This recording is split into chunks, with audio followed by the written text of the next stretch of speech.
Welcome to Channel 17, the Town of Colonie Government Channel.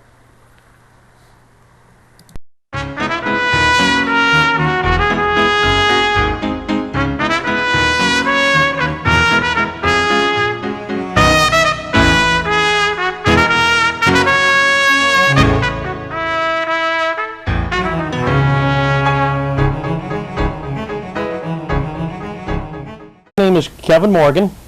I'm working with the Town of Colonie's Veterans Project, and we're joined today with Mr. William Langston, Colonie, New York. And Mr. Langston has agreed to discuss his career in the United States Navy, World War II. So I want to thank Mr. Langston for working with us on this project. Bill, could you tell me, how did you come to choose the Navy? Well, my father was a farmer in South Carolina, and my mother died when I was 14 years old, and we had 4 brothers and 4 sisters, and times were very, very tough, and they had what they call the Civilian Conservation Corps, the CCCs, which if you were 17 to 25, you could join, but your money went to your parents or your family. It had to go to somebody to help supporting your family. So I joined the Seas. It was 6 months enlistment, and that was when I was 17. I did that. Served a year in Oregon, and sent my father $22 a month for all the time I was there. And I kind of liked the military form of life. Wasn't much military, but it was somewhat military. You saluted the flag and had reveille and other things like that. So I kind of liked that, and then we knew full well that the war was going to hit us. So after I served 20 months in the CCCs, I went right out of the CCCs into the Navy. My uncle, WW2, was a Navy person, and I kind of liked him, and he was telling me a couple of stories. WW1, my uncle was. So joined the Navy in May of 1940 at 19 years old, and went to Norfolk, Virginia for 16 weeks of boat training. And it was the hottest summer that they had in Virginia, they said, for a long time. And I got sunburned to the point whereby I was blistered almost every day. It peeled off the top of my ears. But that was a 16 weeks of tough going in their training. How did in your training any incidents that you could recall?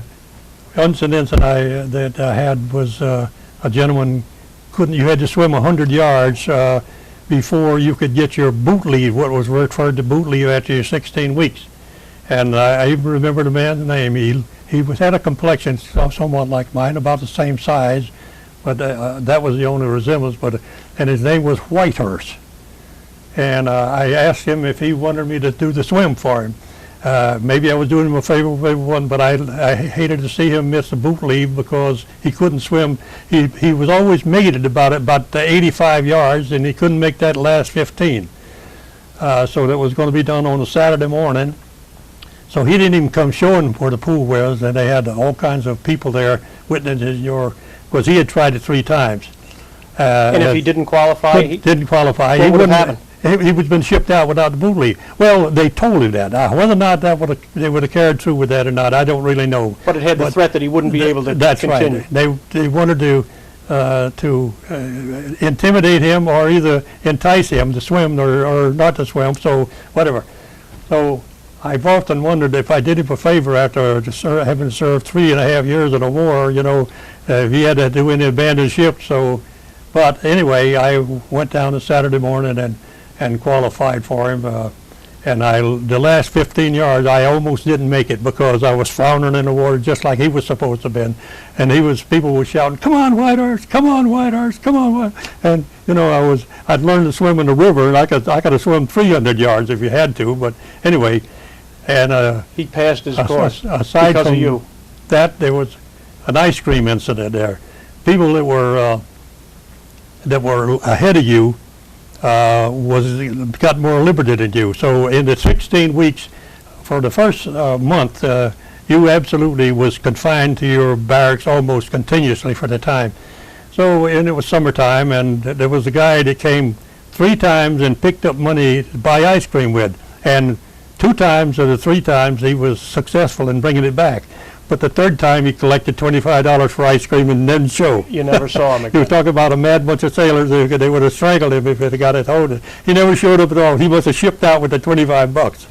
For $25 a day, and when you're $21 a month, it was a lot of money. That's what you earned in a month's time in the military in 1940 or 41. After boot camp, Bill, where did the Navy deploy I you? went to South Carolina for my 10 days boot leave, and immediately was shipped out to San Diego for further transfer, the destroyer base at San Diego. And I didn't stay there but 2 weeks, and they sent me to Hawaii to assign to the West Virginia, battleship West Virginia. And after catching a slow oil tanker, it took us 10 days to go from San Diego to Honolulu. I boarded the West Virginia at night. It was at that time it was anchored at Maui. Had you seen a battleship up to that time? I had seen the Texas, which was an older but some similar to that. They had the Texas operating as a training ship, Annapolis training ship. Midshipman is the name I'm trying to think. Midshipman trained aboard the Texas.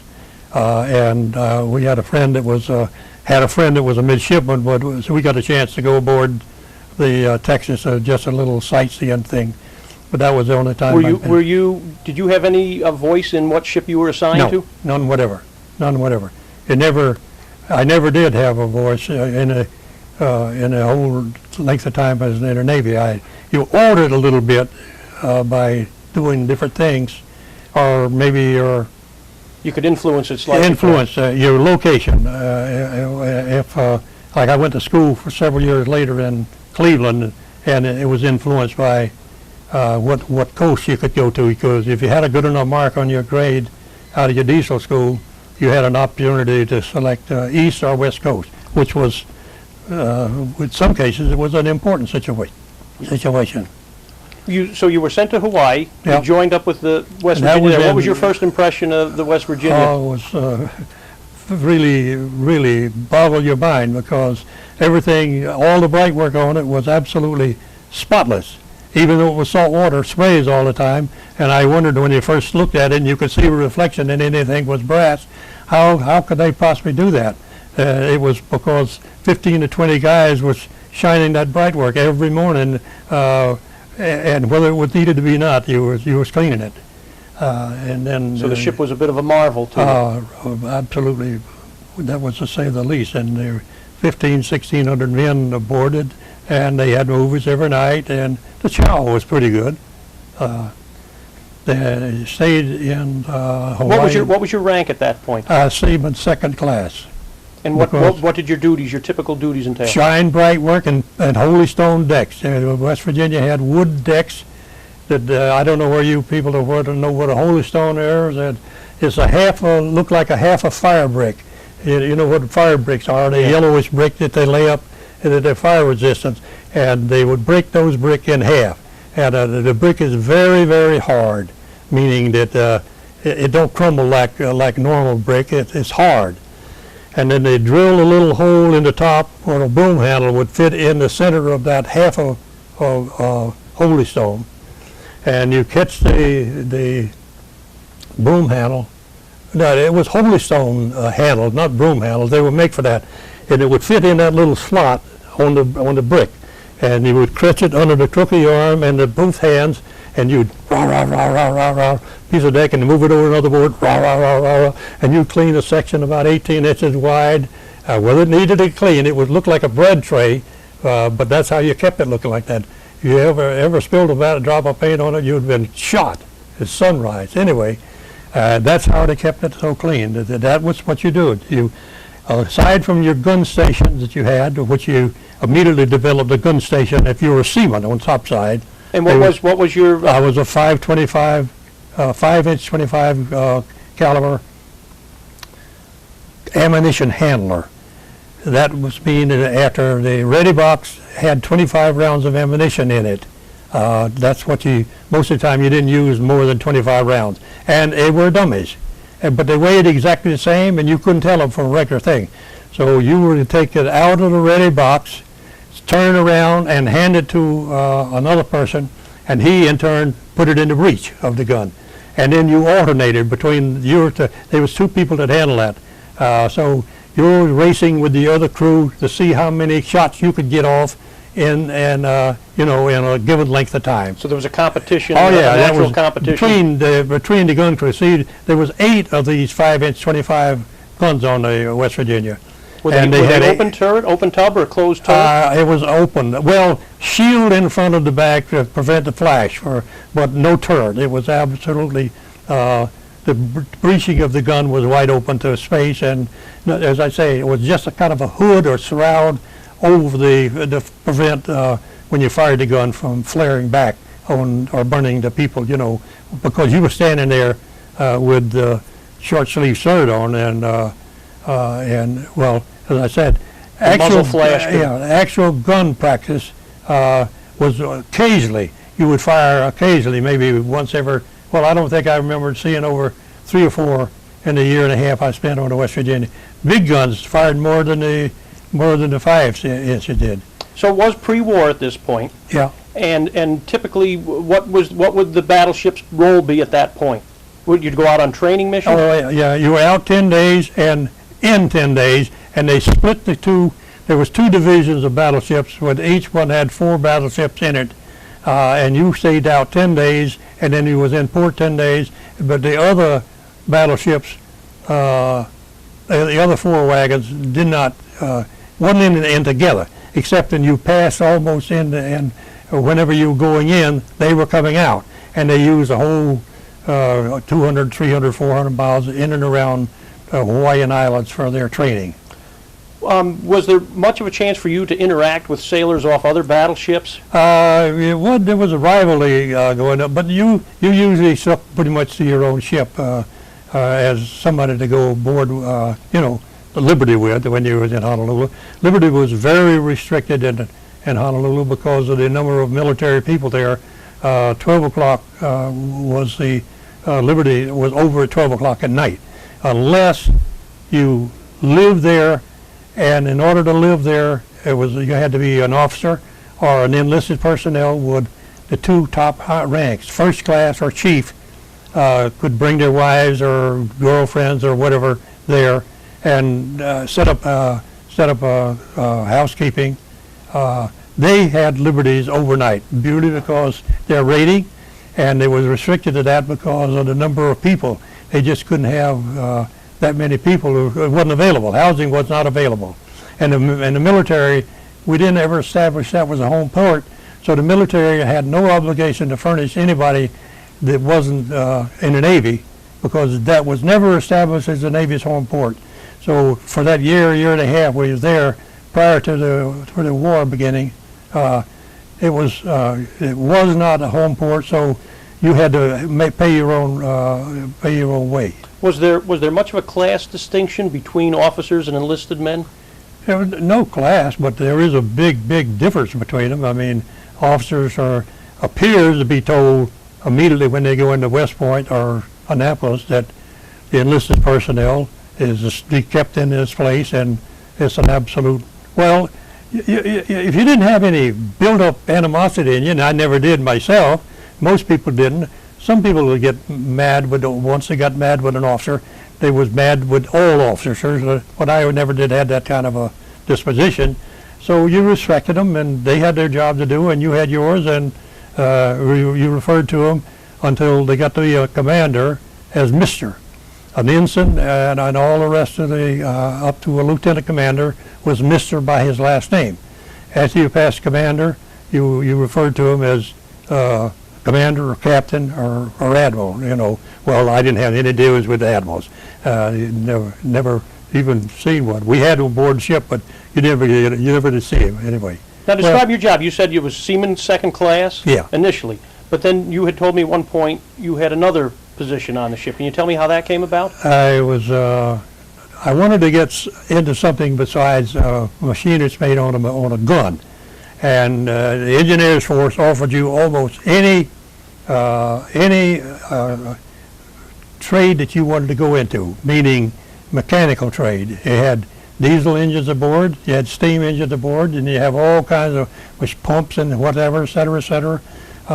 And I never dreamed of spending, well, I was in for a 6-year cruise, and I never dreamed of spending 6 years wiping the grease out of a gun mount or something other like that.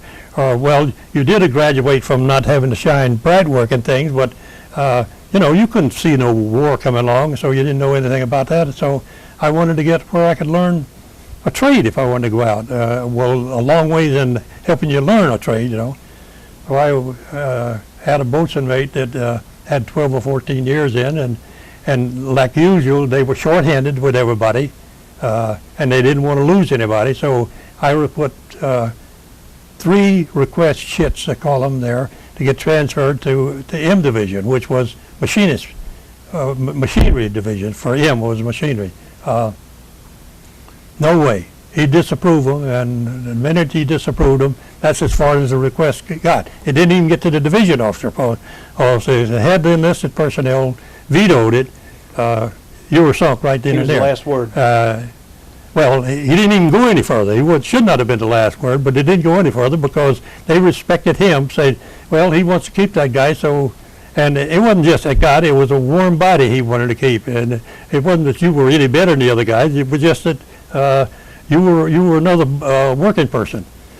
So I had, took the liberty to go down and find out who the engineering officer was, and found out his name and put it in my book and memorized it, and then wrote out my 4th request for transfer to Mr. Hairbrandt. And I don't know how come I can remember his name. I can't remember my own name, but it was so important, I guess.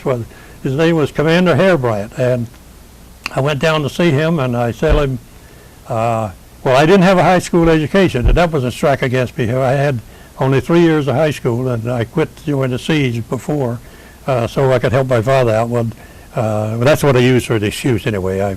Anyway, that's the first thing he said to me. Langston, you have a high school diploma? And I said, no, sir. But I said, I want to come here because I said. Did you go? You went to him then? I went to him and asked to see him and spoke to him in person, and he received me in his cabinet, and we had a several-minute conversation, and I guess I sold him on myself one way or the other. I told him didn't join the Navy to just to polish bright work and guns all my life, and I said I liked what the engineers and force officer, because the whole engineers force was like an apprenticeship.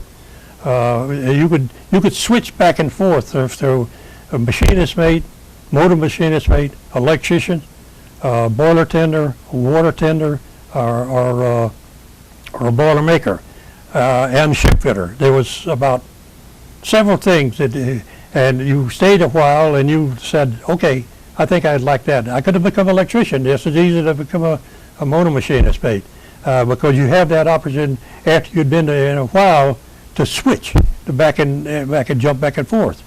But as it turned out, I wanted to stay in the M Division, which was the division I transferred in, and that was about after I'd been on the West Virginia 11 months there. So I had only been in the engineers force when the war started, 6 or 7 months in there.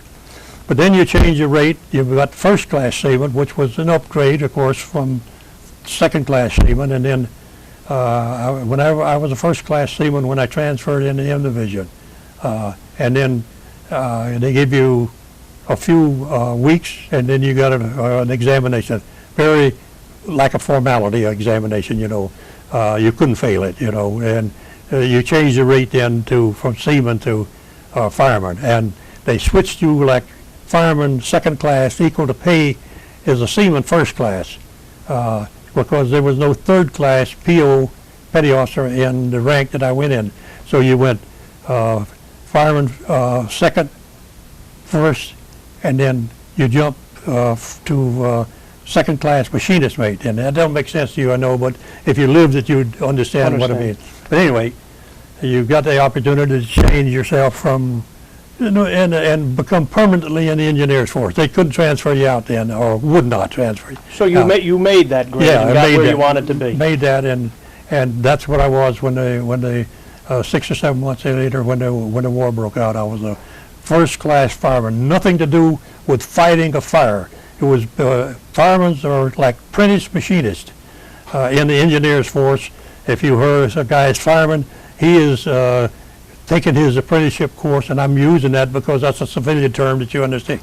And for training to be in the engineers force, and that could be any number of things. And you could switch your rate after you become fireman. If you decided to, I wanted to work on the boilers all the time, or be a water tender, or which was a rake. You could switch and become that if you wanted to. And I never regretted it. I was able to pursue my rating and get to be a chief. Bill, as far as entertainment on the ship and keeping you occupied other than the training exercises, what types of things did the sailors do? Well, they had movies every night, and good movies. They were brand new movies, and where would you view them? On the quarterdeck until I say on the quarterdeck until January of '41, which was 11 months before the war started. At night, if you were at sea at night, you couldn't have open lights. That's how long. So at that point, before the war, there was a concern of showing exposed light. We left Long Beach, California, January 20th, 1941, and as soon as they got out of the breakwater, and the first night at sea, we was heading back to Honolulu. First night at sea, it was blackened ship, and it was blackened ship all the time during the year of '41. But if you were in port, that didn't count. You know, you have the movies on the quarterdeck, and they had all kinds of ice cream stand. We call it the gidunk stand. You know, the gidunk was where you bought any kind of specialty treats for yourself, or desserts, or candy, or they had ice cream there, or if you wanted a glass of milk. Were you still sending money home at this point? Yes. Well, I wasn't regularly sending money home. But my father, well, I'll have to tell you this. I had saved $140 on the books. You could leave money in the Navy, and I'm sure other militaries, you could have an allotment taken out and send to whoever you wanted, including the bank, or your parents, or your mother, or whatever. I didn't have an allotment set out because, but my father needed his house covered, and it was going to cost $150 to have his house shingled. And he didn't have $150, and I had 140 of that 150 saved up on the books. I call it on the book. And he wrote me a letter and asked me if I could spare him any money. Well, the intent was he mentioned I'll pay you back whenever I can, you know. But I never expected to be paid back, and not that his intentions were good. That he was fully intended to pay me back, but. My father, because of all the kids and everything, he never seemed to be able to accumulate and get any money ahead. So even during the Depression anyway. Well, they were tough times. And I mailed him a check for $140 or whatever I can't remember what it was. No, I didn't have a check. I had to buy a money order. Mailed him a money order. And he had the house covered. So I was happy with that. Now if we could jump ahead a little bit to December of '41. Your ship, the West Virginia, was in port at Pearl Harbor. Yes. Take me from there. What were the events leading right up in that month of December? What were things like? What was the mood like? There was no different that I can remember from that to the time it had been for the whole year, all during the year of 1940. They were using precautions, no cigarettes, no smoking, no lights on top side, and portholes were sealed with the portholes have got a glass on it, and it's also got a metal one over. The metal ones always went over at night, so the portholes were above the water line. Of course, you could see the lights, and there was 40 or 50 portholes on both sides. Well, I don't remember how many, but a lot of them.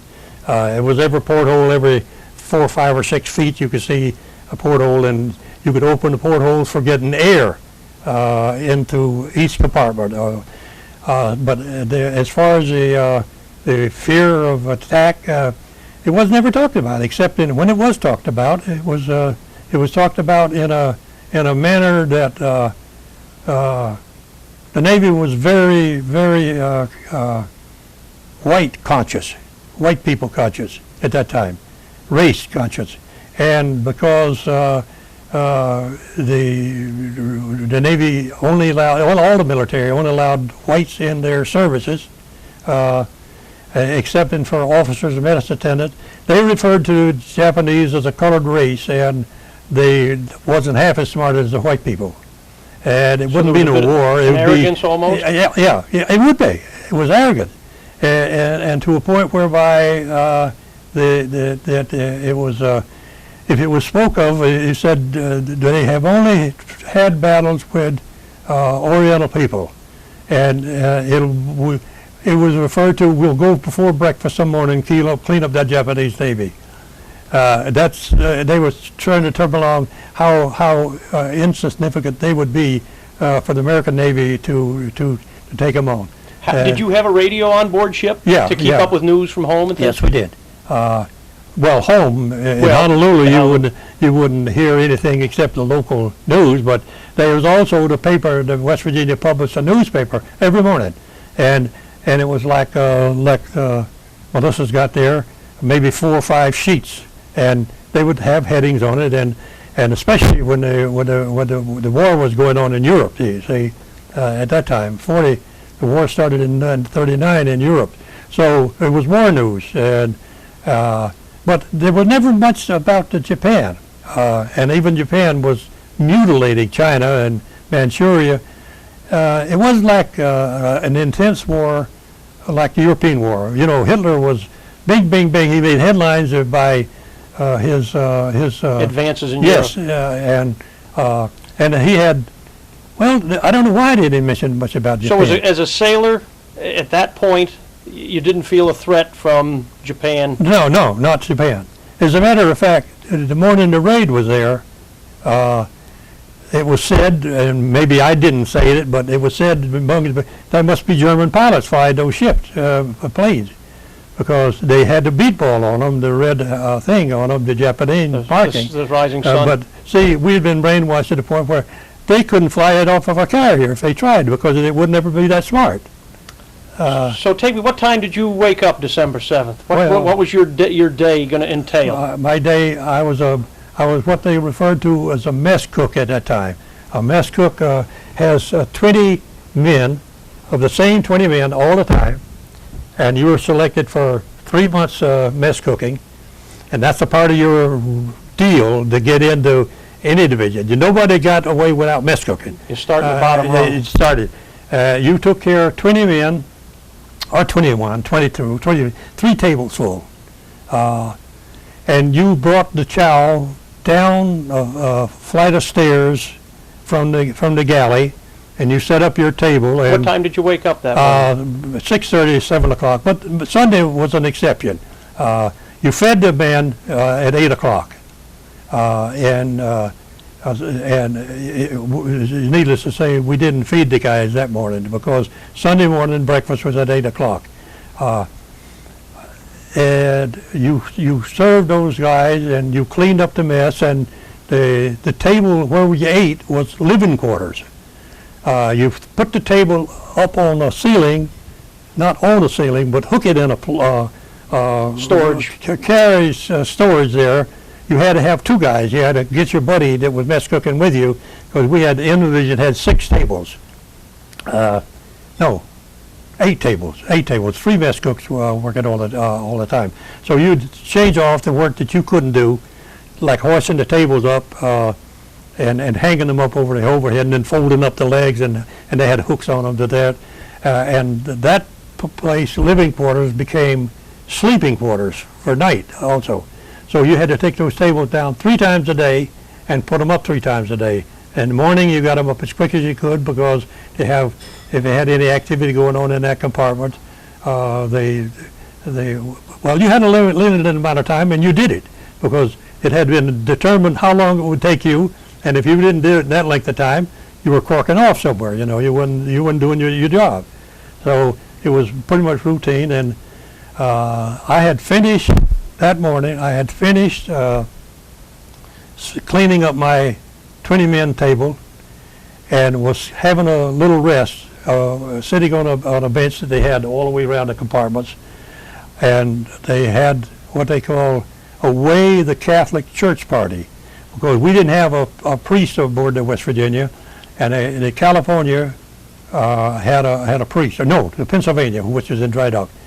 And the Catholics, which offered the opportunity to, a boat would take them from the West Virginia to wherever they had to go to Catholic services. So this was over the intercom? Oh, no, over the intercom, the PA system. And they said, lay off for the Catholic church party. The boat will depart in, 5 minutes. The boat was going to depart at 8 o'clock. That was the way it was. And that word was no sooner said and got almost out of his mouth. It must have been a pause of maybe not more than 10 seconds. And it had been again the scream on the PA system vocally and with a bugle, general quarters. General quarters was blowing on the bugle real fast. I can't describe it, but it was, you know what it was. And it was kind of distressing. It was like as distressing as taps. It sounded different to you? Oh yeah, oh yeah. Oh, you wouldn't, there was no way you could misinterpret that to be something else. And they were saying general quarters, general quarters, general quarters. And of course that was absolutely absurd. Sunday morning, general quarters would have to be in the reality. They didn't question it. For some reason or another, you did not question it because of the previous, the threats, and not exactly threats, but the way we've been living for a year.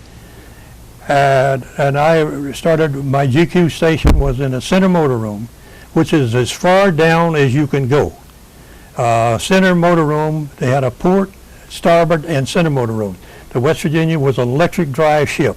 You generated, in the engine generated 11,000 kWs of power, and was sent to the motor rooms. And the port motor room took care of the port screw, the starboard motor room took care of the starboard screw, and the center motor room took care of the two inboard screws. We had four propellers on the ship. And my station was the center motor room, pretty much because I was a mess cooking, and you were kind of shuffling off until your 3 months was out before you got really assigned, So if you were kind of an odd man on the totem pole, or not exactly important for the situation, they gave you a kind of a less GQ station that wasn't amounting to much. They give you something to do, but just for the sake of check those bearings, that was your job, to see how the temperature on the burns and to log them up there. And I made a dash for the center motor room. What if you was it below the level you were at? Oh yeah, maybe so from where 60. Well, the West Virginia do 35 feet of water, and I was above the water line by 6 or 7 feet, so it was a good 25 to 30 feet. And you travel this by different stairs. There was no set of stairs that you jump on and run down, whoop, like an elevator shaft. You ran the stairs, and then there would be another set of stairs at the other end of the compartment. You zigzag back and forth. But you know the route. I mean, you do, no question about it. So I made a dash for getting up. You got to your station? The minute the UQ sounded, you was off and running. You're 20 years old. You could run like a deer. And before I traveled no further than here, the end of my house, the second torpedo had already hit. Did you feel the first torpedo? Oh yeah, and it knocked you off your feet. You regained the balance very quickly because you were running. And when you're running, did you understand at that point, Bill? No. That you'd been torpedoed? Or No. I didn't understand what was happening, except that something terribly explosive had to hit that ship, because it was 28 or 29,000 tons and 600 feet long and 100 feet wide. So in order to vibrate that much steel, and to the point where I was on the opposite side from where the torpedo hit, it was still, I lost my balance and quickly regained your balance because you were running. And before I got to that station, which took me probably a minute and a half or 2 minutes, maybe 3 minutes, hard to tell, a minimum of 4 had already hit. When I got this, we took a total of 7, all told. Well, of course, you learned that after Yeah, the fact. after, didn't know anything about it. And I knew when the Arizona blew, we knew something. Could you hear, how did you know the Arizona blew? Just like the torpedoes, only 5 or 6 times as bad. The West Virginia even picked up because we were on the bow to stern, and the Arizona blew the stern. I mean, the bow blew, the magazine in the bow blew. It was determined. And you felt that concussion in your ship? All the way, and I was on the after part of the West Virginia. The explosion was on the bow part of the Arizona. And so your after part of your West Virginia actually lifted up out of the, not out of the water, but lifted. You could feel an upward movement. Yeah, upward movement, that's right. And the abandoned ship, now this is something I've lost time. I was never able to figure out how long I stayed at your the center motor room. Were other men there with you? Oh, yeah, there was 10 or 12 men in the center motor room, exactly. But other places... were the lights still on? Yeah, at the time when we got there, the lights were still on the main lights. Was there any information coming over the PA system? Very little, if any. The first thing I heard over the PA system was abandoned ship. But now, by that time, before the abandoned ship came, we had what they call battle lanterns. Battle lanterns were permanent lights, would flood an area, and it was being propelled by something other than the main generator. It was battery, I assume. I don't remember if it was battery. It was a backup system. Because they went on, and you weren't in total darkness, which if it had been total darkness, it would have. So you lost your ship's light, the normal ship lighting. Now the auxiliary lighting was on. There was in the motor room. There was only 2 of those what they call battle lanterns in there. It was lit. But you were still unsure what was going on. But you knew at this point you probably knew you were under attack. Well, we knew, yeah. If you were had your faculties together at all, you knew that something was going on the top side. But see, you couldn't see a thing. All you could do was hear the explosions because you were down 4 decks below. And do you remember, Bill? Did you feel afraid? Do you remember an emotion? No, I really don't. Step now when the order to abandon ship came on. Yes. What was your actions then? What did you? Well, had you gone through drills for that? You knew that it was time to go because the ship had 18-degree lists on it at that time. At one time, it listed, according to reports that I got, not even 3 or 4 years ago when it was writing about the West Virginia. I'm a member of the West Virginia's organization to get all the literature. The list was somewhere past 25 degrees at one time. To which side, port or starboard? It was listed to port because all the hits were on the port side, the torpedoes. The 6 torpedo hits because we were tied alongside of the Tennessee. And so you were on the outward, you absorbed the damage. And they had water enough to run the torpedoes so that it would become armed. The torpedo has to run in the water so far before it becomes explosive. If it hits shy of that, it's just like a dead dud. The motor turns in on the torpedo. It's driven by steam.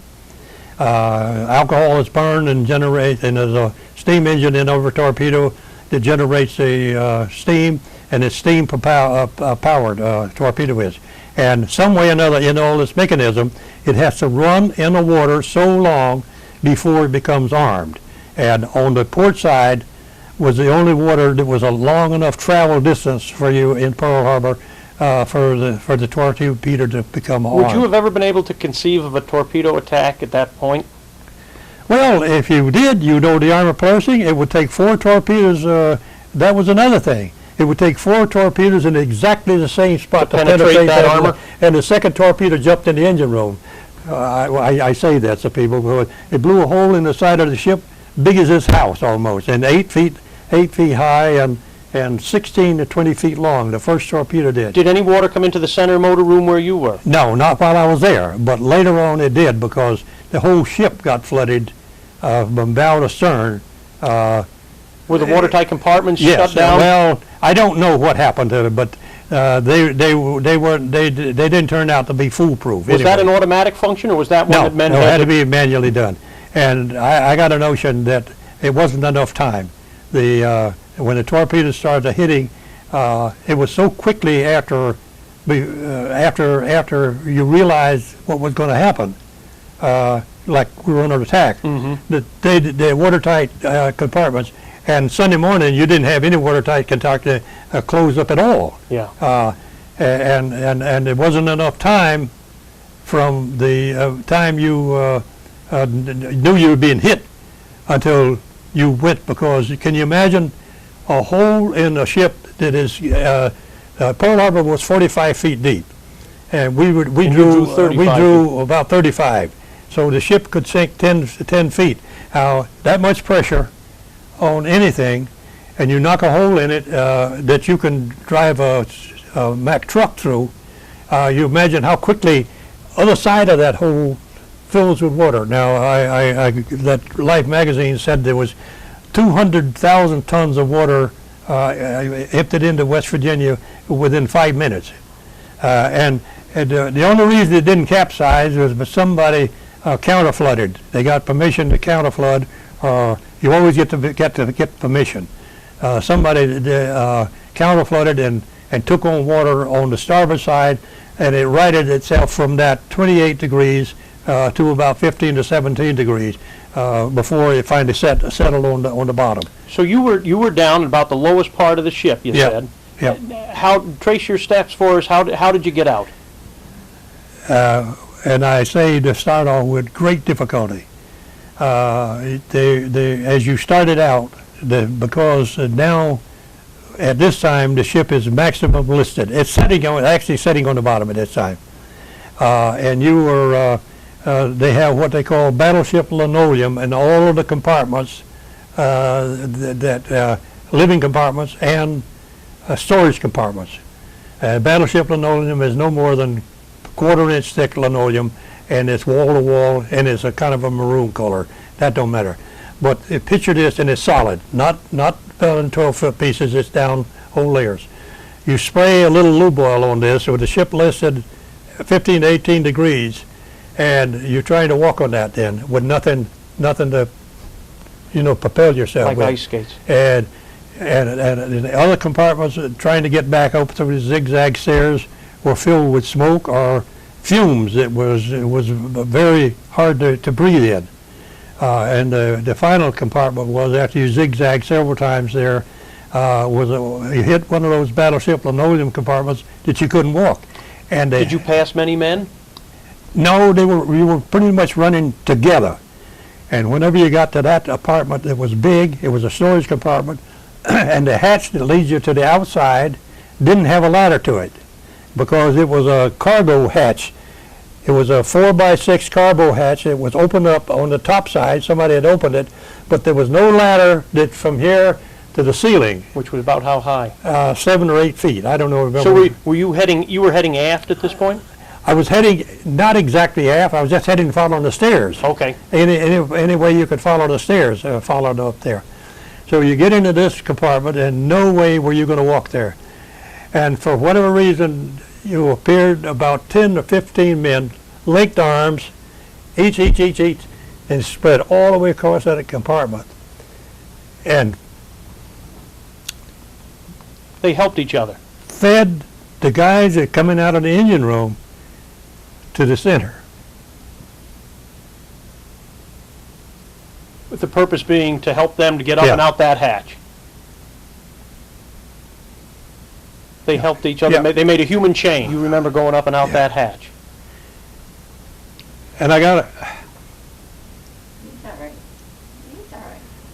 a chance later on in years to thank one of the men that helped you. One of the fellows who was in that room with you? Owen Brown was a M Division guy, and I knew him. He wasn't going out Liberty Buddy, but you knew him well. He was a fellow first-class fireman. And he told me, and about when I went to the West Virginia for a reunion, 50 years after this thing, Bill, he said, I was one of those guys that jerked you out of that hole. Wow. Well, I didn't argue with him. So he said it was.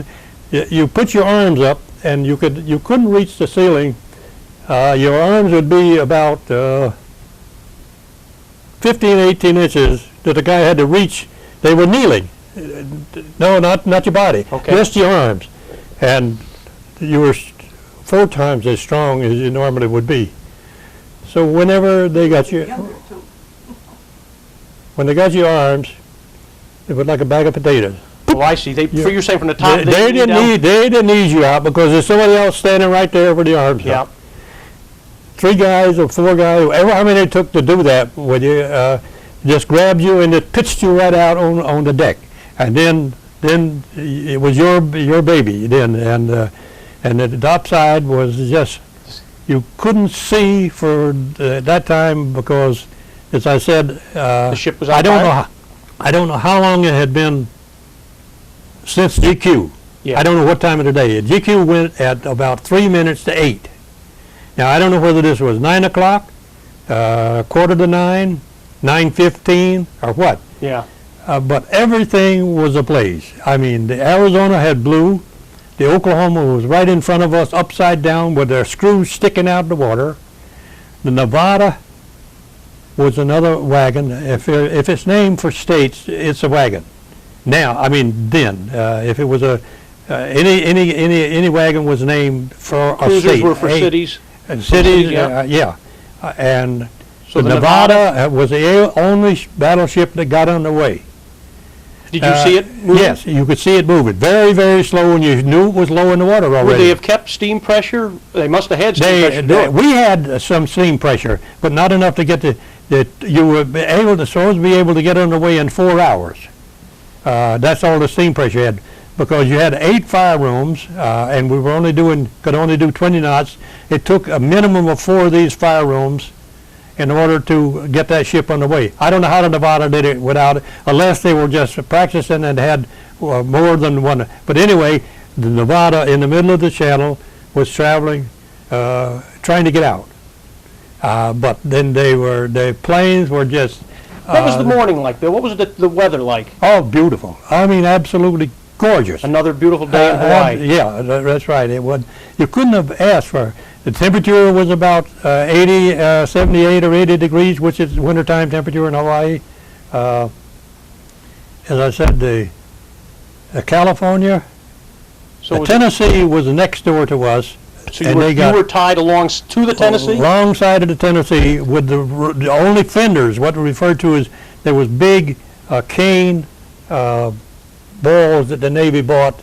So the ships wouldn't right, shake? where they wouldn't scrub together.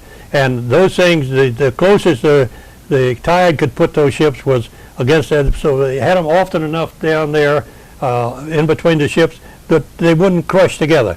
So the ships normally moving, you could step, maybe a little hard step, but if you stepped on that armor-piercing plate and onto the other ship's armor-piercing plate, you could make it a long step. But then now the situation was much changed. Oh yeah, because the Tennessee was straight and we were leaning out like this. So this opened the space between you to about 6 feet. And somehow or another, the gangway that was normally put for traffic between the 2 ships had disappeared or fell or got knocked out with a bomb or something or other, and you had no way to get between the 2 ships except in the lines that were tied together with. They were 3-inch lines, you know, and they were in bundles. Maybe 10 or 12 lines would be laced in the same, what they call pier bit or whatever, you know what I mean. And it was very taut. It was almost like it was ready to break. And that's what I crossed, and a lot of other people, you picked your steps there and walked that line because you only had about 2 steps to make before you could grab the railing on the ship you was trying to get to. See, but did you see any planes at that point? At that time, you couldn't see, but I could tell when they came, and anybody else, because you could see where they were machine gunning the deck, wooden deck of the West Virginia. Of the West Virginia, and the Tennessee was not damaged bad enough. They had. And the Tennessee had what the British gun 1.1s on there, the pom-pom. You could hear everything was opening fire whenever the planes were coming back around. And So they the would Tennessee had see gone to them, battle station and but was... you couldn't see them because of the smoke. 5 or 6 battleships were burning, and other ships were burning, and it created such a smoke screen until they were flying above the smoke, but you couldn't see them. Right. Was there any attempt to extinguish the fires on the West Virginia, or was it, Oh, it was beyond... in a few minutes, they got a fireboat come alongside, but it was, you can't believe that a steel ship can burn like this, but the ship was like 20, 25 years old, and despite ship paint being chipped off, there was paint half an inch thick on most places that were easy to paint and not scrape off, you know. And so once the temperature got hot enough, the steel got hot enough to catch that paint, and then the oil got on fire, the number 6 crude oil was what we ever using, and it was popping to the surface. Thick black smoke. And it was just unbelievable amount of smoke that was hiding your view, and even the gunners was hiding the view but somehow or another they opened fire. Yeah. And that's how you knew that they were coming. So you crossed over those hawser ropes to the Tennessee. Yeah. And where did you go from there? Went underneath number 3 turret, because number 3 turret was about 18 to 20 inches off of the deck, and I rolled underneath that turret, and I bet you there was 100 pairs of shoes taken off and sitting just underneath like an inspection. Now, why would that be? I don't know. People rolled under just like me, took the shoes off, because you had in mind you were going to swim, and for whatever reason you figured you could swim better. Had the Navy maybe trained you in boot camp? I don't know. I guess. I don't know what it was. But it impressed you that the shoes were not only there, but they were lined up nice and neat. Yeah, it was like an inspection. They'd pull your shoes off, put them together, hook them together, and send them toe to toe right on with that. And you followed suit? I followed suit. And then went... how did you know when it was safe to even... By the gunfire. I told by the gunfire. You couldn't see the planes. You still couldn't see the planes. So in other words, the sound, when they were shooting, you knew the planes were passing. Yeah, when they were making the circle on Pearl Harbor itself is about 2 miles long, I'm going to guess, and maybe a mile wide, around Ford Island. Ford Island is in the middle of it. And anyway... were you moored off of Ford Island? Or were you moored off... Where were you? Well, 100 yards off of Ford Island. Okay. And whenever we picked my time to leave the Tennessee because of the gunfire, I just bailed over the side. But at that time, there was oil, but nothing was on ablaze on the Ford Island side of the Tennessee. It was ablaze after us because the Arizona blew, and it was just a massive flame there. But just a section through the middle of the ships, it wasn't ablaze yet. So I went over the side, and I had short whites and a t-shirt. That was the uniform of the day. And I was a good swimmer. I had learned to swim better than Whitehurst. So you made it to Ford Island? There was a guy swimming in front of me that was afraid to try to reach the bottom. And the minute I was a good enough swimmer, the minute the water got shallow enough, I kept reaching with my foot to see when I could wade and when I had to swim. And this guy was still swimming, and he was like Whitehurst. He was just barely making it. I went behind him. I yelled to him 3 times, "You can wade," and he didn't pay no attention because he was afraid to try. And I just grabbed him under the armpits and stood him up. I said, "You can wade." And showed him that he could touch bottom. And he said, "Thank you," and I never seen him again, to my knowledge. I don't know who he was. Anyway, there was an air raid shelter on Ford Island. And I don't know how come I knew where it was. No, somebody said the minute I got on the beach at Ford Island, it was pretty rocky, and I had only socks, and it was pretty hard to walk, but you traveled it anyway. I went to the air raid shelter, and there was people of all stages in the air raid shelter. Not many, not serious wounded. Most people were sick because of the oil they had swam in. And I didn't have anything, and fortunately I was a good enough swimmer, and I didn't dive in the water with my head. I went in the water, and I didn't get my face and head. I was able to cushion it. I don't know how I did it, but I But you didn't take a mouthful of oil. I didn't take a mouthful of water, and my head wasn't loaded with oil, except in what splashed on it going over there. And people were actually passing out, just sliding down. I don't know where it was from fright or whether it was just because they had stomached some oil and passing out or not.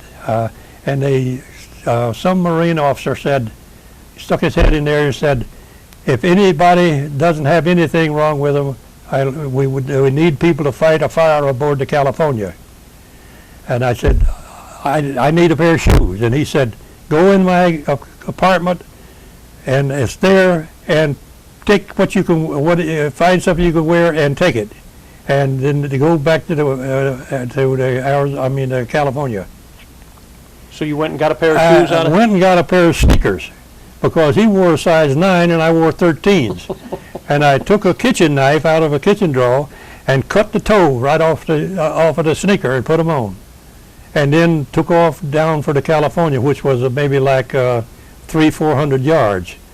And on the way there, I did see the first planes that I had actually seen.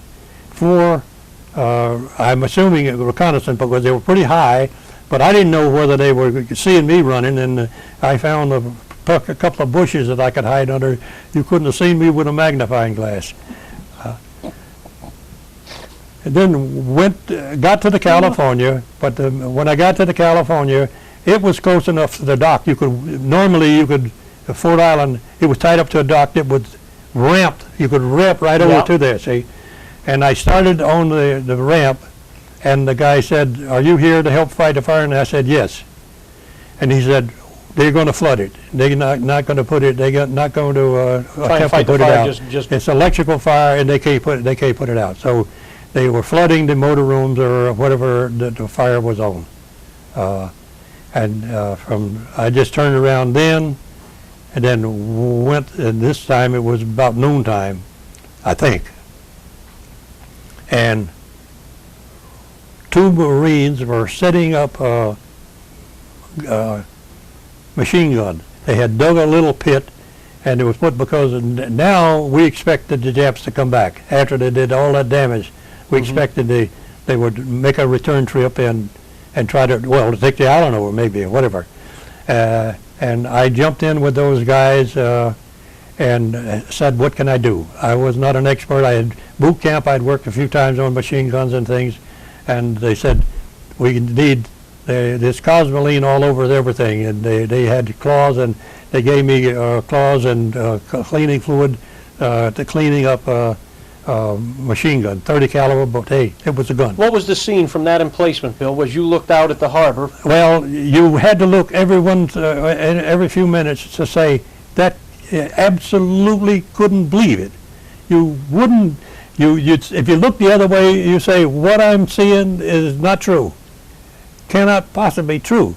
That they couldn't. Nobody could do that much damage in that length of time. And it looked like every ship.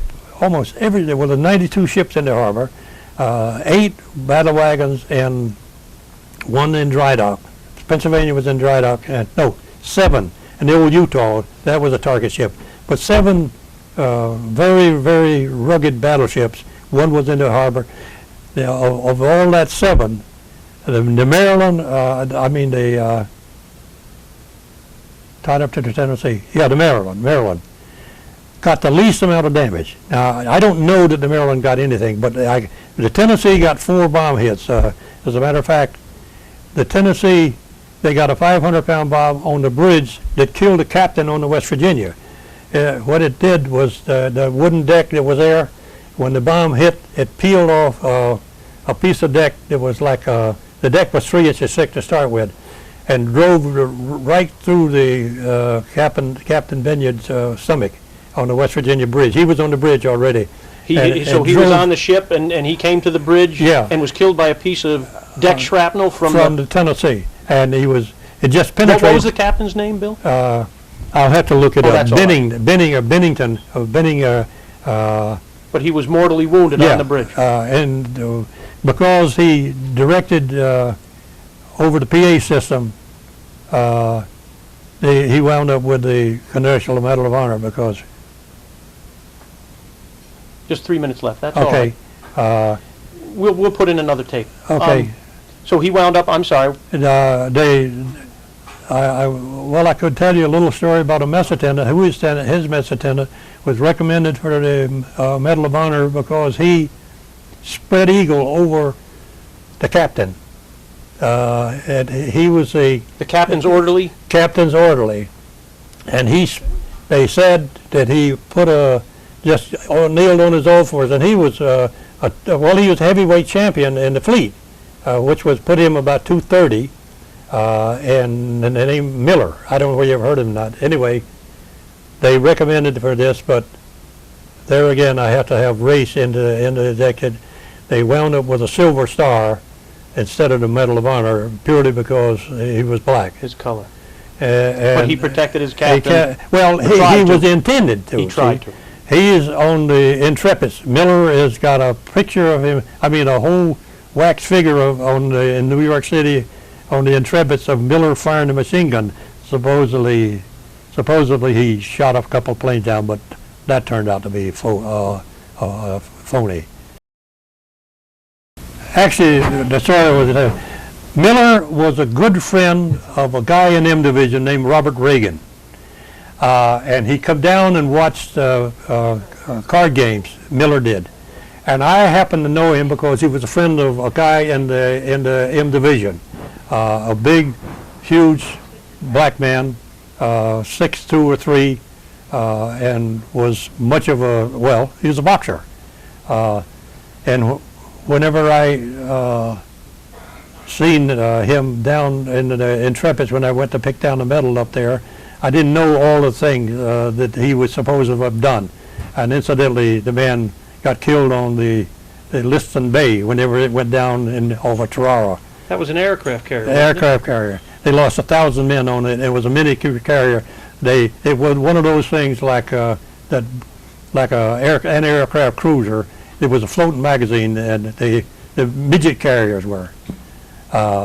So you learned long after that this Miller, who had been the captain's orderly on the West Virginia, yes, long afterwards, and protected him or tried to protect him during the attack, during the attack, wound up on an aircraft carrier that was sunk, and he was killed. Yes, and Bob Reagan, and this Life magazine that was written in 50 years later, I seen Bob Reagan's name in this interview.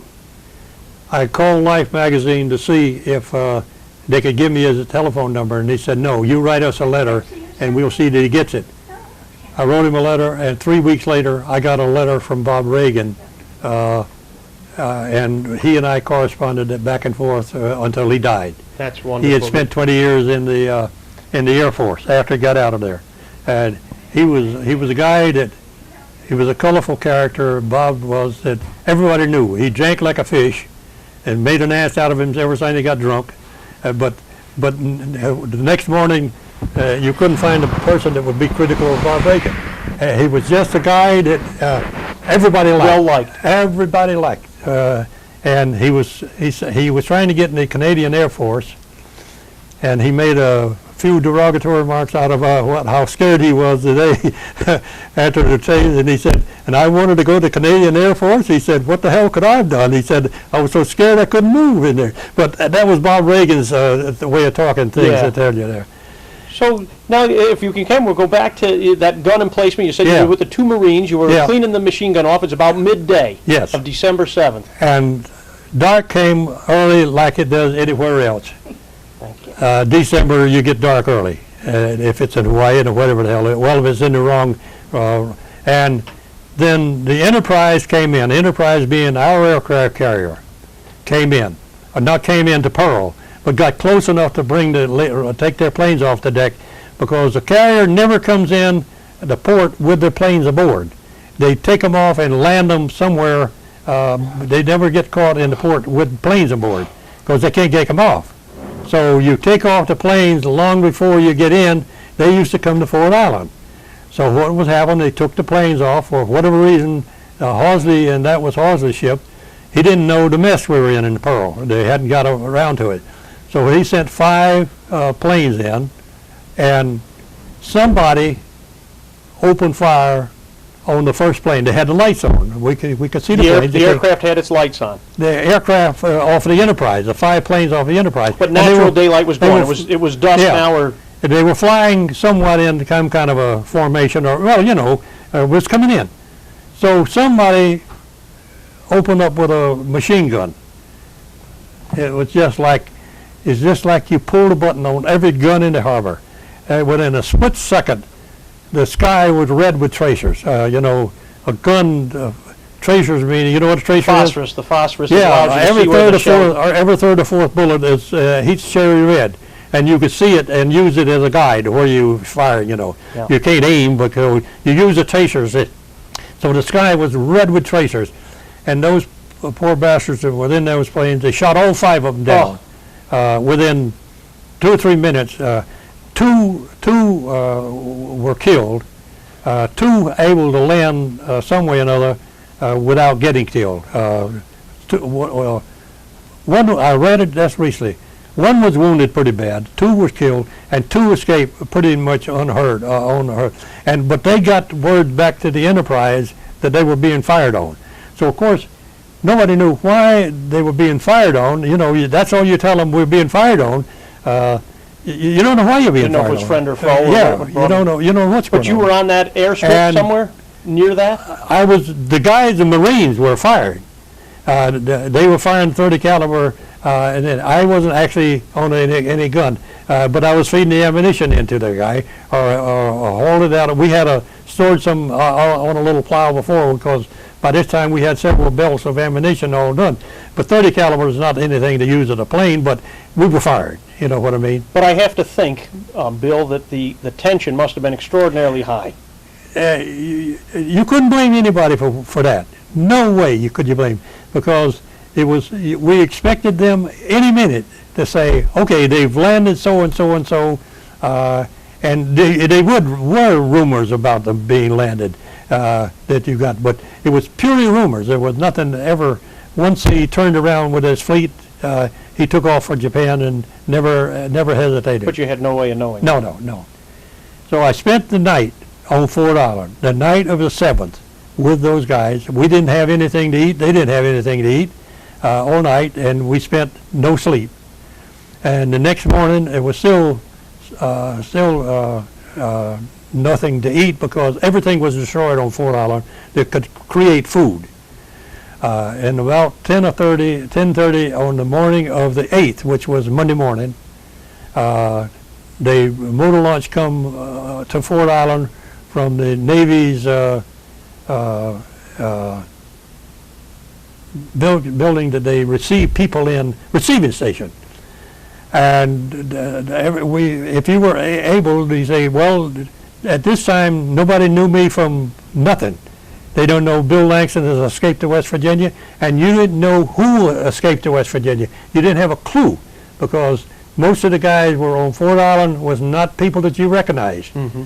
And I didn't recognize anybody that left with me, because I left a little later than most people, because not I left, but the people that were coming out of the motor room left the ship later, because time had elapsed.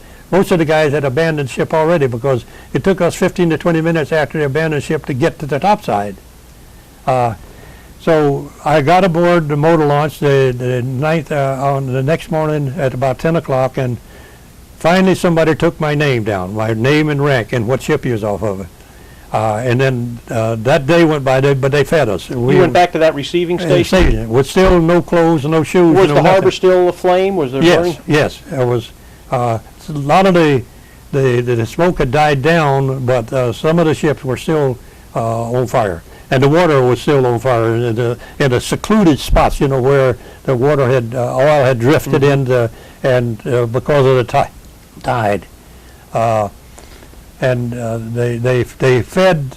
Well, they had people feeding there, and at night, after dark, of the night of the 8th, Task Force 16 came in, which was consists of the Enterprise and 3 or 4 heavy cruisers and 3 or 4 destroyers or whatever. No battleships, of course, there.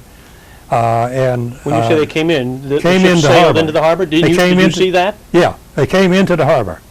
No, I didn't see them, but there. But then they said they named the ships that could take men, and I determined I was going to pick the biggest ship I could find because I knew all the wagons wasn't taking anybody because they were gone. And I picked a San Francisco, and I got assigned to Cruiser. a cruiser with 4 other guys off to West Virginia, firemen with the same rate. And about the time we got signed up for the San Francisco, a yeoman came in off of the 398, which is destroyer Ellet, and said, the captain says he can take 5 first-class firemen. And that was the quickest transfer I ever got in my life. They said, you 5, the authority, some officer said, okay, you 5, go. And that's how I got the destroyer I was on instead of the San Francisco. And the next morning before daylight, and I had been 2 years in the Navy, I was a salt by then, I was pretty rugged and no sign of seasickness at all off the battleship. You had to throw an apple box over the side to see if it was underway or something, but that destroyer, they went whoop, whoop, out of that Pearl Harbor at 25 or 30 knots, and I didn't get to the breakwater because I had my head over the side throwing up. So this was on the afternoon or evening of the 9th you sailed back out of Pearl? No, the morning, at daylight. It was Oh, it was daylight? Okay. Yeah, the 8th, and it was the night of the 8th. They took on fuel and supplies, and the morning of the 9th, before daylight, we left Pearl Harbor. You 5 firemen together off the West Virginia Yes. were assigned to the Ellet, Ellet, E-L-L-E-T, 398, a destroyer. a destroyer. You joined it And- that evening and spent the night on it and then left Pearl in the morning? Is Yes, and was gone 19 days. And you had no idea where you were headed, No. what was happening? No, we were just looking, hoping that he couldn't find, probably. Anyway, looking. They actually shared one of the destroyers on the shell Wake Island. We went past the 180th meridian at the time. I hadn't notified my father that I was okay or anything because I left and nobody was smart enough to say, did you write home or anything? And my sister had heard that the West Virginia got sunk. The first thing, they did report the West Virginia sunk. The first report that came out, then Roosevelt retracted that statement. It said it was only, the Arizona was blowed, completely lost, and the Oklahoma was upside down, but the other was minor They damage, didn't you know mention. what I mean. I was... But the initial report, you say your sister, your father? older sister had a radio. She was married already, and she didn't call. She went to my father, drove to my father's house, and said, "I heard that the West Virginia was sunk." And before you left Pearl Harbor, you hadn't had a chance No. to communicate, right? If somebody had said, "Did you write home?" It would only had to been a postcard or anything, any kind of thing. To identify that you were alive. To Dad did that. I say, we sunk. You couldn't tell it sunk because you were violating. You were under sworn oath not to reveal what took place. Even so, with the Jimmy Doolittle raid, I couldn't. I went home 2-3 months after the Jimmy Doolittle raid, and I couldn't tell my father I was on it. How long before your family learned that you were alive? Way into January. Almost the middle of January, from the 7th of December, before I wrote a letter and said, I'm okay. But you couldn't say what happened. But and my new address is Ellet. They probably put two and two together and said, okay, something happened. He can't receive mail on the West Virginia anymore, so he must have whatever. And I never told him until I went home. I told him to West Virginia after I went home in July of '42. I got transferred. The first time you were back? Yeah, I transferred. It was the first time in about almost 24 months. Had you kept in touch with people at home by letters? Yeah. Up until But that point? there's no mail buoys in the middle of the ocean, and I had been in the seas 2 years, and I'd been in the Navy 2 years. So you're not a raw recruit to have to write to Mama. I didn't have a mother. Or home. Not that you had anything against the folk home. It was just you didn't get around to it. And the longer you You were pretty independent at that point in your life. the longer you stayed, the least well, I don't know where that. Maybe it was. The longer you stayed, the least you wrote, I think. But during the war, I wrote pretty good, but mail was censored pretty bad in the war, and you couldn't reveal nothing about where you were or anything. They didn't know from atoms where you were. Take us back to the destroyer Ellet. Okay. You were a fireman on board there. When did you first learn that you were part of Task Force 16? 16. After April, as the year went by, we took a troop ship down to Christmas Island, which is 1,200 miles south of Honolulu and south of the equator. They brought 3,000 American GIs there, and we patrolled for 30 days while they unloaded.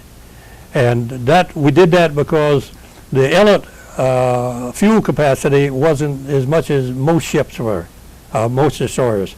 It was the fastest destroyer in the fleet, but it was also chewed up a lot of oil. So we were designated to help unload patrol while that troop ship was unloading troops there, because we figured the Japanese sub might sneak in there and torpedo a troop ship, and there goes the grosses and everything, the supplies. And then as soon as we got back to Honolulu after doing that, we got back into, he had gone over to see Admiral Horsley and our captain was Garner, and got back into 16, because we were, well, we call it kicked out, you know what I mean, because we were no fault of the destroyer. We always had to fuel one day ahead of everybody else, and fueling at sea was a tough job. You were fueling off of a cruiser, not a tanker, because we didn't have enough tankers. We fueled off an aircraft carrier or a cruiser, most of the time a cruiser, and it's dangerous filling doing that. Those two ships are sailing close enough together with hot oil, a 4-inch hot oil line being pumped, and you get that hot oil line over by throwing it in the water, and they draw that thing over after a cap is on the end of, and then you put it in the big weld and you lace it in, and those two ships have got to keep enough slack in there with that oil line so they don't separate. I've seen one separate. What a mess. And it's number 6 oil, and it's about 110 degrees. Well, they had to heat it to pump it? And it pulls off on the ship and spraying, and they can't get the pumps shut off in time. But anyway, and about March, we got back into 16 Task Force. Were you still operating? Was the Ellet operating out of Pearl Harbor? Yeah.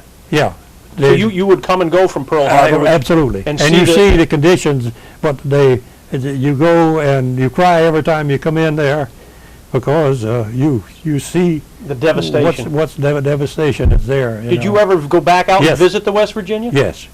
How did that come about? A guy shipped over and got money. You paid $100 a year if you were first class or better. They paid him $100 a year for each year he had served since past shipping over. He got $600, and he had it in his locker, and he was out of M Division. And I heard that he went aboard to West Virginia with a diver's helmet and people helping him, and got to his locker and got the money out. I had 300. Just through rumor? Yeah. I never talked to the guy myself. I had $300 in a wallet in my locker, because we had been told repeatedly that we were going back to the States, and it would postpone. About August, we're saying you're going to go back for 2 weeks R&R to Long Beach, and about 3 days before you're supposed to take off, you say it's been canceled. Washington's canceled it, and then they get up, and they get up. They set it up about 3 times or 4 times. In the meantime, I thought the last time was a sure thing. I had drawn money off the books, because you're not supposed to be able to get your money unless you have it in your locker. You're not supposed to use a frivolous excuse for drawing money off the books, because it's a whole deal thing. They got to set up a bookkeeping, they got to set your records up, and anyway, I had $300 and a suit of clothes in my locker, because sailors and dog keep off the grass was still in motion, In pre-war, pre-war time. Appreciated. Did that all change after? Oh yeah, you were thought highly of, during the war. You didn't see any of that. you were congratulated and thank you and all that other stuff. But before the war, it was quite different. And I had $300 in my locker, and I noticed. And you had heard this, the story about somebody going down and getting it. I went aboard to West Virginia. There was a Jacob's ladder on the bow. The stern was underwater by about a foot. The bow was above because it was a broken deck ship. The bow was set 8 feet higher than the quarterdeck. There was a Jacob's ladder alongside that a boat could take you there. A Liberty boat could take you there and drop you off, and then come back and get you. You know, you say, okay, get me in an hour. So they drive alongside, and you'd load back. So I went aboard the bow, and the hatch was wide open. And there was a 2x4, and somebody had tried this before, about as long as I'm here to that TV. And it was laying there. So I picked the 2x4. I couldn't even poke the 2x4 through the oil. That's how thick That's how thick it was. You could make it wiggle. You could hit like it, a pudding. bang, like a pudding, yeah. You could bang on it, and you could see the water just do this. And I said, there ain't enough money in Fort Knox to get me to go down in that ship for $300 or $3 million. I wouldn't get it, because you could see yourself getting tangled up one way or another, not being a diver or nothing. And but I thought it was worth a shot. I heard a noise standing on the bow, and the hair on my neck just stood right straight on, because I knew everybody that was down there was dead. Or he would have been saved long before, because this is a couple of months after the ship down. I said to myself, can I go muster the courage to go see what the noise is? Were you by yourself? By myself, not a soul. And you heard a voice? No, just a noise. Noise. And I couldn't identify the noise. And I thought, well, I can walk away and never know what that is, or I can go and see what it is. And I mustered enough courage to went down. It was a lot of feet. The ship is 600 feet long, and I must have had to travel at least 200 feet. And by the time I could hear the noise. And as it turned out, there's 2 caretakers aboard, and I happen to know one of them. As an old timer, they were used to run the press machine on pressing the clothes, and I knew they called him Pressburg. You knew him by Pressburg. I said, you guys scared the hell out of me. I said, they had been allocated to the ship as caretakers. Watch over it. Until they could get it raised. Anyway. That must have been a funny feeling to be back on it. Oh, Lord. Well, it was. You knew. Yeah. As it turned out, there was more guys dead than you over there. At this time, you didn't know who could. I could show you a list of the people in M Division that got killed. There was 72 people in M Division.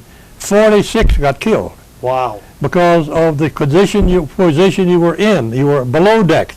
And when those torpedoes started hitting, they demolished the ship below deck, the engine rooms and everything. And I put on the marker, and when I got a list of all the guys that were killed, I put a marker on what their names were, and I know 40 other guys that were 40-odd guys that were killed. I knew at least 20 to 25 of them, but they were all out of M Division. It was a loss of the biggest loss of any division was M Division, because of the position they were in, the GQ station that you men. So you had to at that point recognize just how fortunate you were. Yes, absolutely, and you had a guilt feeling. You really did. Because you made it and they I didn't. lost the best friend, the guy that I had, was the guy that went through boot camp in Norfolk with, and when I took the mess cook job, yeah, I was assigned the mess cook job. It had nothing to do with this allocated. I took his place, Hodges. Where did he go? The after engine room. When the men come out of the after engine room, all 16 guys were in the after room got killed, and I was assigned the GQ. I mean, the GQ station changed when you got to be mess cook, the center motor room. The people out of the forward and the after engine room, they just got mutilated. Didn't have a chance. No, not a chance. So now, if we can go back to the Task Force 16. Yeah. That ultimately was known as the Doolittle raid. Right. At what point did you realize you were on a special mission with that? We sailed out of Pearl Harbor at night. What time of year? What month was this? April. In April. And we knew the small ships keep in communication with everybody. The quartermaster, the signalman, all this, and and they were telling them, we're going north, or you could tell by the sun where we're going, and we sailed west of Midway, and after about 500 miles west and north of Midway, in the morning we encountered another ship group, and the minute they got close enough, you could see that there was B-25s, twin-engine Army planes, lashed to the deck of the Hornet. Well, we knew that it was a Hornet by this time. And the minute you could see that it was B-25s, the captain called to everybody at the quarters and told us that we were going to Tokyo, to raid Tokyo, and we were going to go close enough to smell the fish heads cooking. That's, I quote, that's what he said. He said, we're going to bomb, those Army B-25s are going to bomb 4 cities in Japan. So they didn't leave you in doubt as to what was going on when well, you joined that. When who you could joined we tell? that, yeah. We couldn't tell. You know what I mean? You were at sea, but then the minute the raid took place, Roosevelt got on the phone on the air and said, B-25 Army planes come from Shangri-La. Shangri-La. Which was a What is fictitious- Shangri-La? There's a fictitious island, isn't it, or fictitious name? I think it's like Valhalla. Yeah, Shangri-La. And So you saw the Hornet? yeah, Was the aircraft carrier? Hornet. And the B-25 Mitchell bombers? yeah, it was Were all to the one strapped to the side. deck? Yeah, What was the weather like when you first joined that? lousy, really lousy, because you're in the part of the Pacific then that is bad. We were almost the route that the Pearl Harbor guys took. As it turned, the route that they took coming out of there, they went north, and You mean the Japanese when the they left Pearl? Japanese, whenever they headed for Pearl, they were in northern Japan and sailed north and then went south. We were almost taking that same route, going north to getting to close enough to. It was an untraveled route, and we were hoping that they wouldn't see us anyway. So you were part of a fleet that was designed to protect that aircraft carrier. Absolutely, they're both carriers. Now the Enterprise had fighter planes, mostly all fighter planes aboard, and because the Hornets, a lot of the Hornets planes had to be dispatched. Other than they left them in the States because there wasn't room for. See, they had to rob Navy plane room, so the Enterprise took on the planes that they thought would be most used, because they were going to attack us with planes probably. So the more fighters you had to Better ward coverage to out. protect them. Let me tell you, they didn't have to be told to go home whenever they took that. They went early because the picket boats were there. The light cruiser encountered 4. What was the cruiser's name that was with you? We had the Salt Lake City, and the Pensacola, and 2 light cruisers was with the carrier. I don't remember. Had they sailed out of Pearl with you, or you joined them? Oh, all right. Yeah, the submarines joined us later. I could give you a list of all the ships that were in Pittsburgh. I got it right on the table. Okay, we'll look at that later. Yeah. Every ship that was participated. So when you say that one of the cruisers picked up a picket boat, Well, what do you it mean? wasn't a cruiser. Everybody picked it up. They picked it up on the radar, and they didn't know how long they hadn't noticed we were coming. They didn't know how sharp they were. They didn't know how much of a communication system they had aboard, or anything. So they opted to sink the both of them. So the light cruiser sank the boat. They picked up 4 survivors. They couldn't decide from the 4 survivors whether they were how. Were you close enough to view any of these things, or were you? No, we weren't close enough to view, but because we were spread out over about half a mile area, and the Nashville was the name. I think the one that sank the picket boat. The Nashville was dispatched to sink the boats, and whenever they sank them, they picked up 4 survivors, and Halsey and Jimmy Doolittle, even though they weren't on the same ship, had a quick powwow, because Halsey was in charge. He was on the Enterprise, and the guy on the Hornet was his subordinate anyway. I mean his under him. Halsey was in charge. They had a quick to do whether or not to take him off. And Doolittle said, "Let's go." So in other words, they launched the aircraft. They launched the bombers early because they encountered about that. 100 miles early. Were you in view of when Yes. the planes were launched? Yes, and the we know they were going to, I don't know how they told us, we know we were supposed to go to Chongqing, China. And we know that as they took off. After they had bombed their target. Yeah, after they bombed the target. And they also knew that there was a suicide mission at that time, probably because they were 100 miles short of, with a bomb load.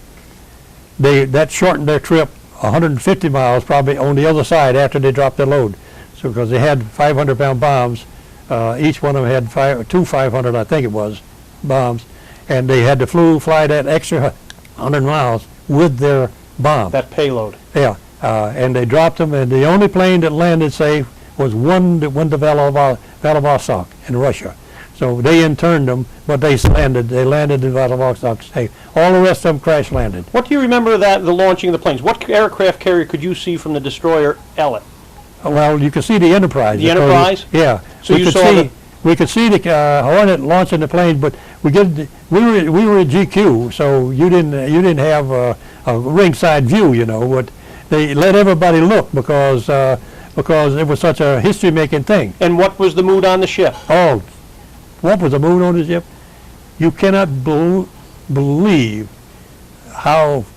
what a load. I said to myself 100 times, you sons of bitches, you miss me. And they were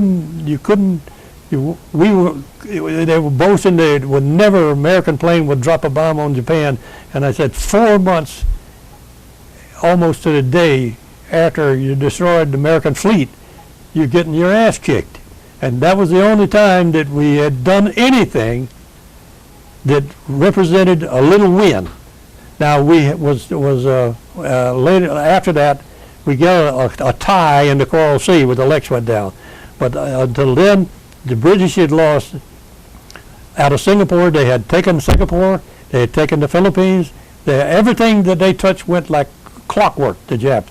They sank the Repulse and the Prince of Wales, a brand new battleships, British battleship with 11 torpedo planes.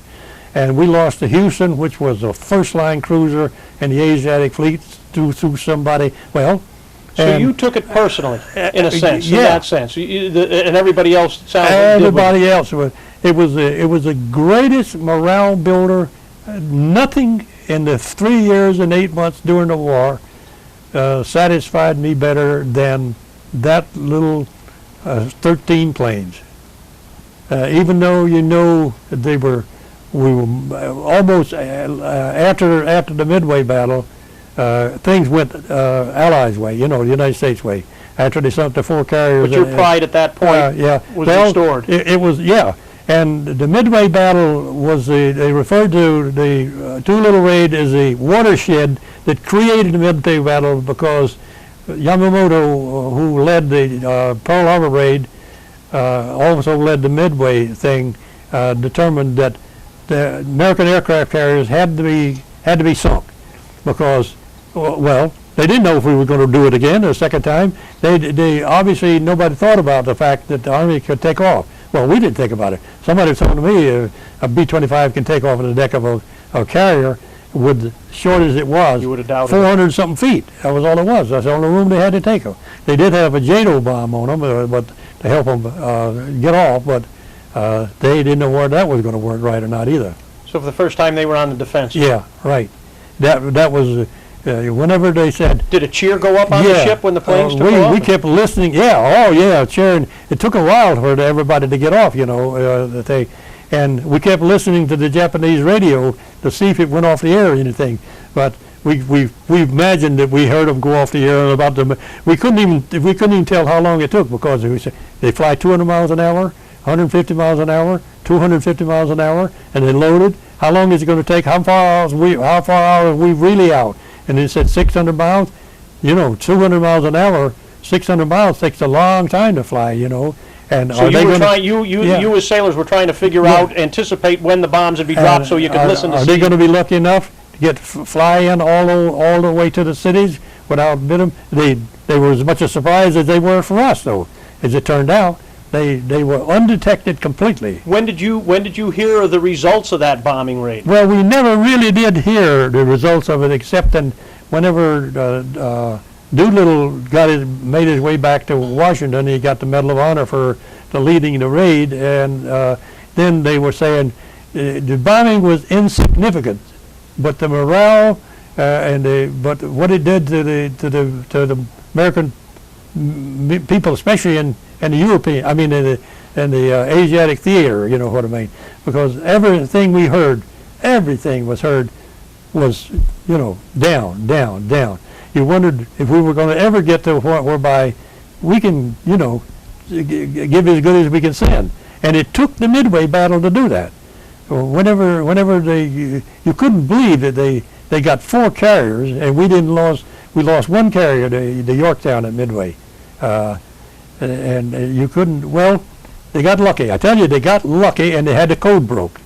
They had the Japanese code broke by the time, and they sent a fake message that just fed it into the air that the water, the evaporators in Midway was not working correctly and was having trouble with the freshwater system. Down to Japan, and they used a part of the code to send that, not Japan's code, but I don't know how they got the reply, but when Japan replied, they acknowledged that they had the Water problems on Midway. They knew they had the code broke. That's what The Americans recognized, they could read code. And then they sent the fleet to Dutch Harbor, bombed Dutch Harbor, trying to draw the fleet away from there. So, see, they had a big enough fleet that they could, if they broke up our fleet there, they could have just picked us off. So, Bill, this was Task Force 16. Yep. Was April of 1942. Yeah, December the 7th of 41, the war started, the bomb Pearl, and April, which was like 4 months later, we responded. We responded. And after that mission, the Ellet steamed back to Pearl Harbor? Yeah, all steamed. The Hornet went back too, and we stayed in the task force for. I left the task force in June. But and where did the Navy send you next? They sent me to Chicago for diesel school for 6 weeks, a diesel school, and then I sent. Did you have any choice in that? Yeah. You did? Oh yeah. They had first class firemen. Who they were offering the school to, and I was a first class fireman, and had been blown off to West Virginia. So they gave you a little, well, we called it blown off to West Virginia. They gave you a little bit of a priority over the guys that weren't not there, because we were, and within 3 months, the 5 first class firemen, no, 4 of the first class firemen that went aboard. I had a friend that stayed aboard all the time. He didn't get transferred, but he not to go. See, everybody else, the other firemen, went to diesel school because the trend was at that time they could turn out little diesel ships, and the German submarines were just eating us alive in the Atlantic. So they wanted something that they could build. They could fight a submarine, and to carry depth charges, and they could turn out and they could trade them 3 for 1 if they had to, and to fight the submarines, the German submarines. And that's what the diesel schools are all about. They were turning out diesel engines and diesel drive ships by the hundreds, and they had to have people prepared to go on those things. How did you do in your training at the diesel school? Oh, I was pretty new, but I did well. I did well. And then where did you go after that training? Went to Portland, Oregon, put a ship in commission, a brand new diesel drive ship. How was it that you came to go to Portland, Oregon? How did you have a choice in which coast you went? No. They just send to where you could where they were building, where they needed the crew. They needed the crew that I went to was 60 men. Part of them engineers, part of them navigators, part of them. That made up the whole crew. The crew, the ship with only 60 men they carried was a PC, not a patrol craft, not a PC, not a torpedo boat. PC was a patrol craft, 170 feet long, 28 foot wide, and as soon as we left Portland, Oregon, we went to Alaska and the Aleutian Islands. We spent a year in the Aleutian Islands, and was during the operation. We took back Kiska and Attu, we participated, the Navy we participated, not shelled, not, we picked up in LCIs and bring them for, we were operating out of Dutch Harbor, and American was operating out of Dutch Harbor, and they put soldiers on A2, and turned out to be a lot of guys got killed in comparison to the side of the island. And we participated in that as much as what Navy people participate in. And that was the year I spent in the Aleutians was the worst year I spent in the Navy because of the seawater roughness of the size of the ship that I was on, plus the weather conditions. What was the name of that ship? It was PC 1079. So they didn't name them; they just had no, number they designations? had put numbers on them. Like the minesweeper was a 438. PC, I mean, YMS. Patrol craft, is that what that would stand Yard for? minesweeper. And we forgot to keep us in the yard. And that 438, that was the other. I put that in commission too. So that came after After the PC, after my year's your year in the duty, Aleutians? when we left the Aleutians, we went to Honolulu. After we spent our time, and they chased the Japs off of the What 2 year hours. was that now, would you say, that you left the Aleutian Island detail? 43. We went straight from the Aleutians. We got escorted by 3 destroyers because we were a lot of ocean, that would be sailing alone with little ships. There was 8 of us, and 2 destroyers escorted us all the way, well, almost all the way to safe water, because we only had a 3-inch gun on the ship at that time, and the destroyer escorted us to there. And we wound up in Midway, back and forth in Honolulu, and then went to Midway to spend a month. And during the time at Midway, I got a chance to be transferred back to the state for I had a diesel school, but they said if you go to San Francisco for FFT, for further transfer. But I ran into, whenever I went back I caught a plane to Honolulu, got a ship the next morning from there, and 6 days from the time I got signed from Midway, I was in San Francisco. That was a real bargain. I had 25 days to do it in, and 6 days I made it, and there was I fooled around on the beaches for 18 to 20 days. I didn't have enough time to go back to South Carolina though. It was a nice visit. Yeah. What was the longest period you were away from home? From September of 40 until July of 42, almost two years. After your travels in the Navy, did you have a desire to go back to the Carolinas, or did you see enough of the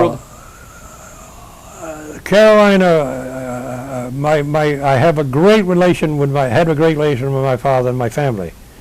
But Carolinas had nothing to offer you, or at least I remembered that. You couldn't buy a job whenever I went into seas. And see, I was still thinking CCC 38 and 39, but after 6 years in the Navy went by, things changed. Defense thing ever changed. It changed the whole concept of the whole country. But I always thought that I don't know where I'm going to live, but it's not going to be in South Carolina. And then I met my wife in New York City. She was going to school to train to how to discharge veterans. How did that meeting take place? If you don't mind me asking? That's a real. I got to back up a little bit. I went.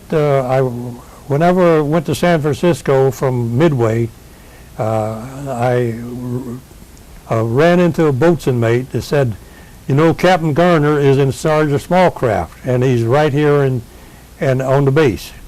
And Captain Garner was the captain on the destroyer, and a destroyer is small enough that you have the destroyer Ellet. Yeah, have a relation even with the officers, And I walked into Captain Garner's office on a Saturday morning, and he greeted me by shaking my hand, and I saluted him, and we chatted for a minute. He said, what have you been doing since you left the Ella? You know, and I told him I went to school, blah, blah, blah. And I was first class at that time. I was first class fireman, and now I'm a first class motor machinist when I'm talking to him after Alaska and all the trips. You know, almost 2 years it went by. And he said, Bill, what did you come to see me for other than say hi? What can I do for you? I said, Captain, the next ship I get, I'm going to be charged the engine room. And I said, I feel that I'm qualified, but I'd like to have another school before I do that, a diesel school. And he said, well, it's kind of out of my realm, but he said, I'll see what I can do. He said, well, where do you want to go? And I said, I want to go to Cleveland, Ohio, or Beloit, Wisconsin, on General Motors diesel and the schools for 6 weeks, and right at the factory, going right to the factory. So he said, would you wait in the other room? And I waited. I could hear what he was saying, but I couldn't hear what it answered. This was Saturday morning. He was making phone calls for you? Yeah, phone call. The next Saturday morning, this was Saturday, 1 week later, my name was on the bulletin board in San Francisco to go to Cleveland, Ohio for a 6 week diesel school that they're using on minesweepers. I didn't give a damn about minesweeper, nothing. I was getting time in the States, you know what I mean? And I was departed for Cleveland, Ohio within, you know, a couple of 3 days. I had a mark of 375, and I got the paper downstairs to prove it, the diesel school, the 6 week diesel school. That put me in the top 10% of the class. And the top 10% of the class, then what they gave you for that top 10%, the chance of which ocean you were going to go to, the Pacific or the Atlantic. And I, at that time, didn't have nobody except my family down South Carolina, so I picked the Pacific again. I'll say take San Francisco. You were familiar with that? Yeah, I was familiar with that, because we'd been in and out of Frisco and Portland and San Diego and all the other places. But a friend of mine didn't get as good a grade as I did, and he was just married before he got to school. And I could elaborate on that, but so as a poor guy had what they refer to as jungle rot, and he had it in not the proper places. And he and his wife hadn't even had a life together at all, period, even a few times. And he had a mark of, well, less than I didn't. He had a mark that he was going to be sent to Norfolk. He didn't have a choice. Not a choice. And I thought about it for a minute, and I said to myself, I don't care where I go. I'm going to serve the rest of my time. I was on a 6-year cruise. And I said, come on, let's go over to the executive office. And I went over there, and I said, I want this man to take my spot, San Francisco, because his wife lives there. I don't have a wife or no problem at all, don't even have a girlfriend. And I said, I'll be sent to Norfolk in his place. That raised that switch. Went to Norfolk, picked up a minesweeper to be in commission in New York City, and met that lady in there. That's a great story, Yep. Bill. I met her, and fate, I liked her, and I said, if you want to wait till I come back out of the Navy, I didn't want to get married in the service. I said, I'm your man, and she agreed. How many years married now? 60. Congratulations. Yeah. That's marvelous. That's a Yeah. great story. Last week, 60 years, and I went to put the sweeper in commission in New York City. We visited back and forth, and time is running, you know, the calendar is running, and then German submarine captain said he laid 3 mines in New York Harbor, and we spent 4 weeks looking for them, 50 or 60 minesweepers. And then the war was still going in Japan, and Japan was going to be invaded, and they had to have minesweepers.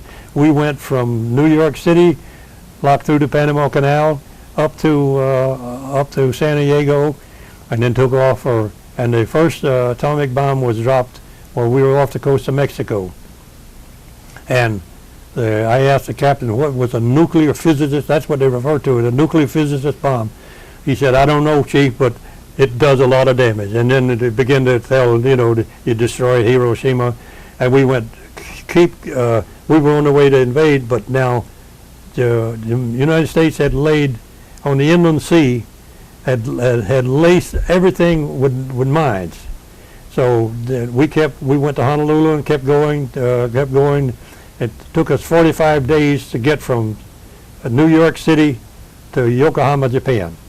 45 days. Because we were chugging along at 8 or 9 knots, ding, ding, ding, ding, ding. Anyway, we got there in October of 45, after the war ended in August. And we assigned to us and 100 other sweepers or more to sweep our mines out of Japan's waterways. Somebody was smart enough in the military to create mines that went dud in 120 days. They ate a cylinder out. Salt water would eat the cylinder out in 120 days, and that was an approximate time, and rendered the mine a dud. And we never swept any of the mines, never swept to sweep any mines that wasn't laid down at least 120 days. So it turned out they weren't falling, a fallacy. On all the mines that we popped loose, not we, of all the sweepers, I never heard of but 2 of them that wasn't duds. You would cut the mine and it popped to the surface because it was anchored below the 18, 20 feet down. Different places was anchored more shallow, and you have a paravane that would cut the cable. And when you cut the cable, it was anchored, the mine would float to the surface. And then you would have a machine gun and fire on the mine far enough away from it to see. And if it was like all the ones I seen was like shooting a log. And it was, you turn the mine over, but it wouldn't explode. As I said, the military done something that was right. So, Bill, when did you get discharged from the Navy? In May of 1946. I spent the whole winter of 45 after Japan surrendered. I spent until April of 46 in Japan, and then I had a personal invite to go to Singapore to sweep more mines, and I said, buddy, I survived. A 4-striper tried to talk me deaf, dumb, and blind. Well, I had my wife was waiting and she wasn't going to wait indefinite, and they wanted me to extend for 4 months to go to Singapore, be transferred to another mine sweeper to sweep more mines. I said, I survived this war up until now. I'm not going sticking my neck out, volunteer for no more mine sweeping jobs. And so the rest is history. I come home and married her in October after I got home in May. And settled here in Colonie? Well, she was from Troy. She went to Troy High School, Catholic High. And I went to work for B&M Railroad as a diesel mechanic first. But so your Navy trade came in handy right after? Well, I only worked for a short length of time because she was working in the arsenal, Waterville Arsenal, or no, the VA. And I was working nights, she was working days. That wasn't going to work out. So I got a job with Trojan Hardware. I had plumbing on a ship that size. So you do everything, pipe work, anything that was there, and you get a good knowledge on mechanical stuff, machinery. And I had a little pipe experience, and Trojan Hardware was taking on people for plumbing, and I figured, hey, I'm a good listener. I'm a good learner, and I went to work and got with a guy that would teach me, and didn't object to teaching me. Well, there was the veteran stuff, the brand new veteran stuff, and people were helping the veterans out, and I went to work and joined the union in '47, and I've been a member of a local 7, or now a local 7 for 55 years, plumbing locals. And then we switched from 61 to 7. That was the greatest thing that ever happened, because 7 has got an organization that they maintain. We were living out of a paper bag in comparison, you know what I mean? And Local 7 was big enough to, it eventually took on all the local members, plumbing steam fitters out of the whole capital district, Bill, So- now, as you have time to reflect now, back to those events Yeah, in World War II, yeah. how do you see yourself fitting into the whole thing? Were you just an ordinary person in extraordinary times, or I never regretted getting out but I've told people this, if somebody had said to me, Bill, you see that button there? If you push that button, you will sink Japan off of the face of the globe. I would have done it in a split second and had no remorse about it. That's how fed up you were.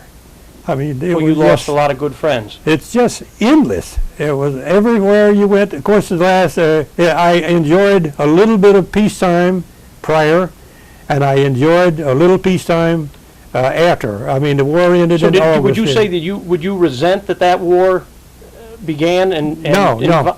Robbed me of something? No. No. It was a foregone conclusion that I'm just surprised that we were able to defeat Europe and Japan. Whenever you listen to what Japan was capable of, just barely didn't get it. They were on the threshold of stuff that we didn't have.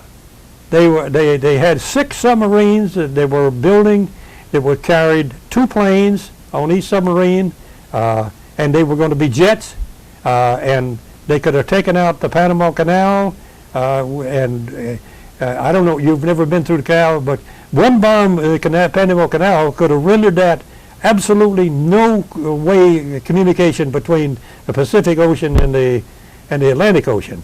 And the ships that we had, the size, well, can you imagine going around South America to get to the Pacific Ocean? It's unbelievable. Did you ever keep in touch with anyone from the West Virginia?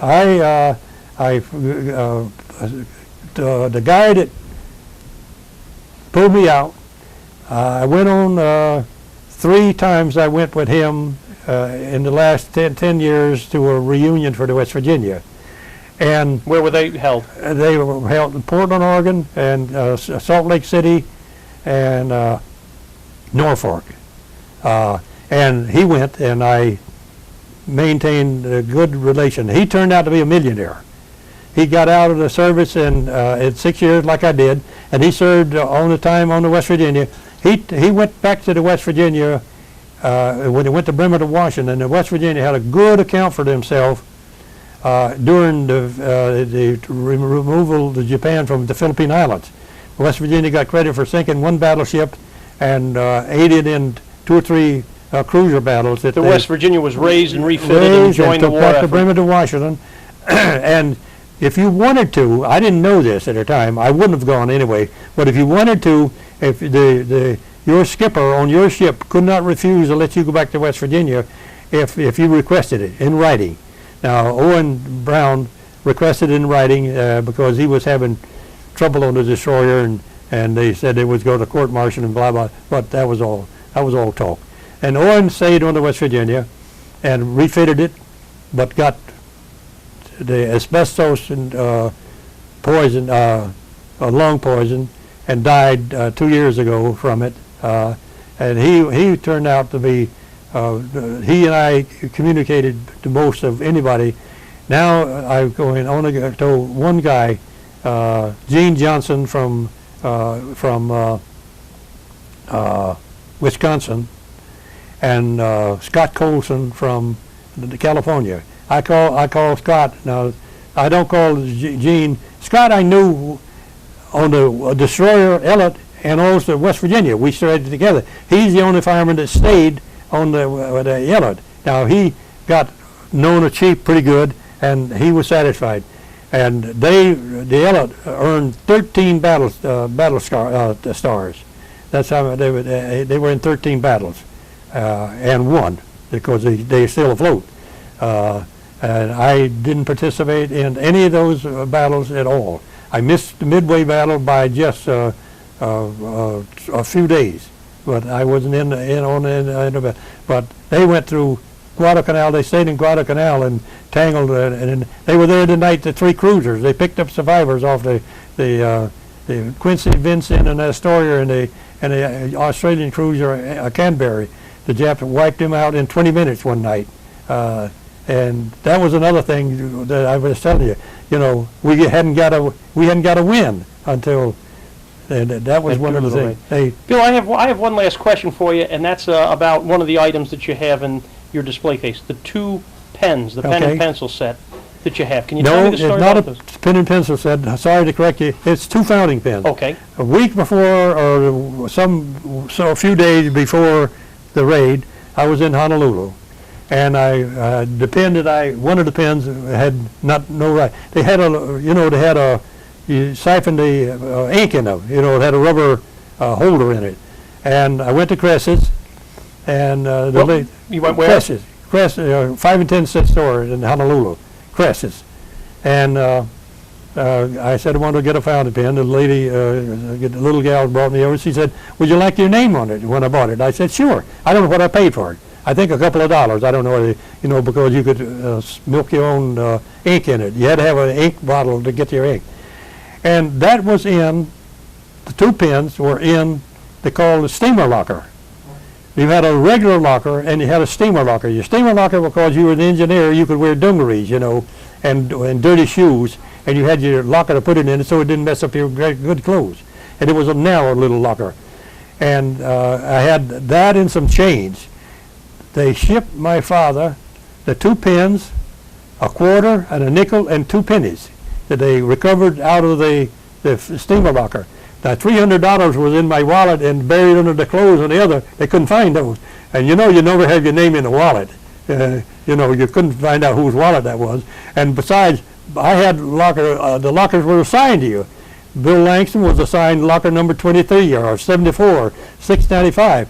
And those records, well, maybe those records got lost. I don't know. So give the devil his dues.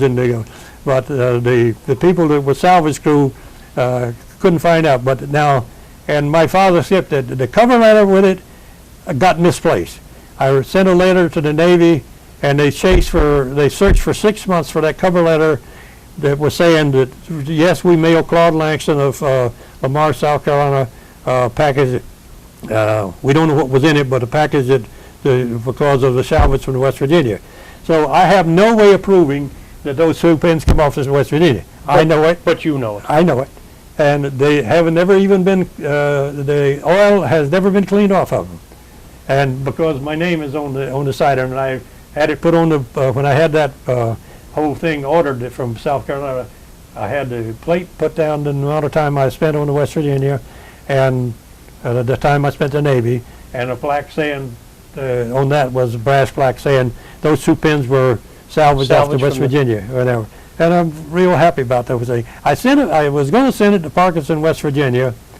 They have the West Virginia, the ship West Virginia. They got a museum, West Virginia Museum in Parkinson, West Virginia. Have you visited that museum? No. Did I visit it? Yeah. No, I did not visit it. And I know the guys that run the thing, and I thought about writing them a letter and telling them what I had, but they would yes me, and then I'm afraid they would be thrown away. And I just thought too much of them to be thrown away. They look nice right where they are. Yeah. Bill, on behalf of the Town of Colony's Veterans Project, I want to thank you for spending this time with us today. It's a fascinating story, and I really enjoyed it, listening to your wartime experience. I thank you very much for enabling me to put it on the record out there somewhere. You're very welcome.